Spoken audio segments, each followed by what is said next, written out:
with the Chinese in the face of the tariffs imposed by the president. As I noted at the outset of the broadcast, everybody in the orthodoxy in the political press and business press as well thought, oh, this is, they were clucking and clacking and wailing about those tariffs, oblivious to the fact the United States hasn't run a trade surplus in 50 years. Well, that's right. And this is part by how President Trump won. He took issues like trade, which were mired in single digits in the polls. In some polls, they were an asterisk, which means it didn't even achieve 1% in terms of what's the most important issue. But he realized it's an issue of fairness. And this president made a commitment that he is making good on every single day to America, to American interests, and to American workers. And what he's saying to China is they launched a 301 investigation. His USTR came back and said there are violations and we can take action to make this more fair, stop this theft of our intellectual property and the stealing of our future innovation in this country. And by the way, the president is also sick of this economic aggression, the appeasement that we're expected to always give to countries like China. Doesn't mean we won't be trading with them. It just means that you stop screwing the American worker and putting us on the wrong side of the deal. Lou, I want to make a very quick, important point. Every time that people breathlessly predict something tragic will happen and occur from an action President Trump takes, it never happens. He pulls out of the Paris Accords. You can't do that. Right. We'll all die the next day from global warming. Nothing happens. You can't keep the commitment of 5 presidents and actually move the U.S. Embassy to Jerusalem and recognize it as the capital of Israel. Bad things will happen. Doesn't happen. And then we're told you're going to start a trade war with Russia, with China if you do this. It doesn't happen. In fact, the stock market springs back today because the predicted trade war simply doesn't happen. Well, it hasn't happened. And of course, as a strategy to this point, the president is on the right side of history once again, as you point out. We're also, however, looking at a country that has been extraordinarily aggressive and expansionist in its policies, obviously on its way to fulfill its hegemonic designs throughout Asia, the Pacific region. China will not be milquetoast in any way. We can't expect them to act like we have for the past half century because they're far smarter than that. But I think that the president doesn't get enough credit for saying to the Chinese, here's the issue. We want you to reduce your surplus with us by $100 billion a year.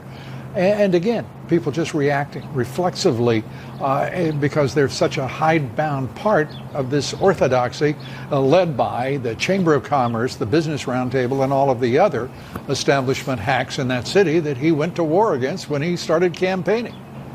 Well, Lou, let me just say this. Battleships turn very slowly, but they can sometimes sink very quickly. And people better realize who the captain is in this town. He came here to disrupt, to change the way of doing business. Yeah. The American people responded in kind. And I still feel like there are organs and organizations in this city, remaining nameless, that don't respond the way that aren't honoring the will of the people and aren't really adapting themselves to this president. They expect him to adapt to the city. That's not going to happen.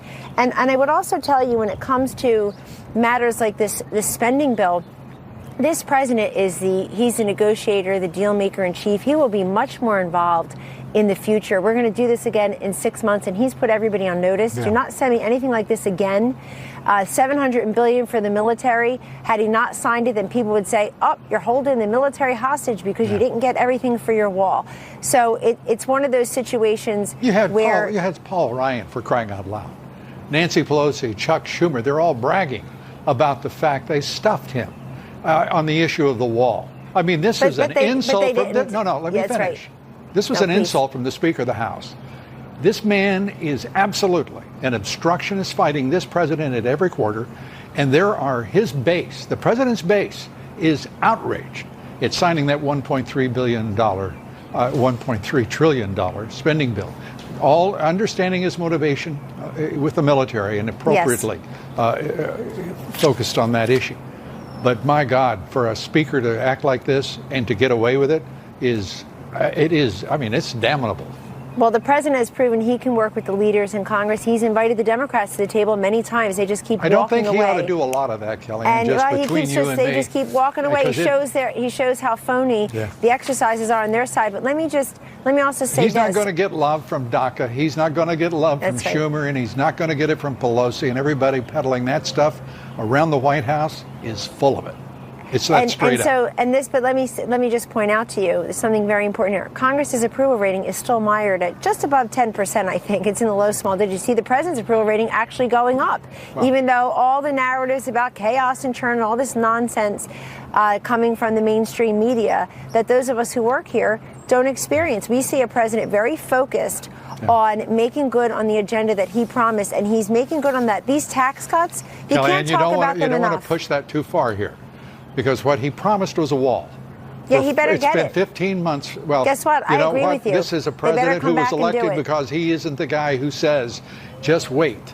He's the guy who said, we're going to have a smart government and we're going to do what we said, and he's doing a historic job in delivering on that. But there are if he can do it on his own, he would, Lou. If he could sign an executive order for it, you know he would. I understand. I think some construction and fixing is happening today. Putting up with him Putting up with him within his own party turns the stomachs of a lot of folks in his base. So we look forward to the next 6 months in this historic presidency. He has said he's frustrated. He said he's frustrated. He held that whole.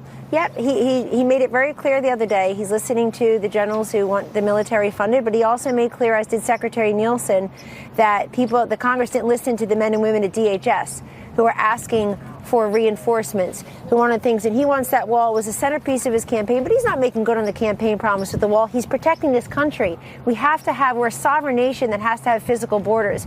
We need to keep the poison out of our communities as well, and he's made that very clear. You're talking to the choir here. And by the way, the entire audience of this broadcast. That's why they want the damn wall, Kellyanne. Yeah. Kellyanne Conway, thanks so much. Good to see you. Take care. Up next, the head of the House and